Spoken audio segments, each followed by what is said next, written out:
কোরআনের সূরা নাম্বারগুলো এক পাশে লিখবেন ১ থেকে ১১৪, আর প্রত্যেকটা সূরা নাম্বারের পাশে আয়াত সংখ্যাটা লিখবেন। প্রত্যেকটা সূরার নাম্বারের সাথে আয়াত সংখ্যাটা যোগ দিবেন। মজার ব্যাপার কি জানেন, এই ১১৪টা নাম্বারের ৫৭টা জোড়, ৫৭টা বেজোড়। শুধু তাই না, ওই জোড় সংখ্যার যোগফলগুলো যোগ করলে হয় ৬২৩৬, বেজোড় গুলো যোগ করলে হয় 65555, 6555। করে দেখেন ভাই, তর্কের কিছু নেই। এই 6555 কই থেকে আসলো? আপনি ১ থেকে ১১৪ যে সংখ্যা সূরা চ্যাপ্টার, এগুলো যোগ করেন। ১ এর সাথে ২, ২ এর সাথে ৩, ৩ এর সাথে ৪, ৭০ এর সাথে ৭১, এভাবে যোগ করে করে আপনি ১১৪ পর্যন্ত যদি আসেন, তাহলে সেই সংখ্যাটা হবে 6555।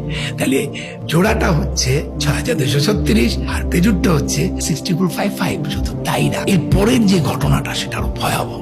Very very interesting mathematically. এই যে যোগ করার পর সেই নাম্বারের রিপিট গুলো একসাথে করেছি, আনরিপিট গুলো একসাথে করেছি। এই রিপিট নাম্বারের যোগফল হচ্ছে 7906 আর আনরিপিট নাম্বার যোগফল হচ্ছে 4885। এবার 7906 কে 4885 দিয়ে ভাগ দেন, it is 1.618 golden ratio. Can imagine, আপনি চ্যাপ্টার আর ভ্যাস নাম্বারকে যোগ করার পর রিপিট আনরিপিট করে আলাদা করবেন, তারপর রিপিট নাম্বার গুলোকে আনরিপিট নাম্বার দিয়ে ভাগ দেওয়ার পর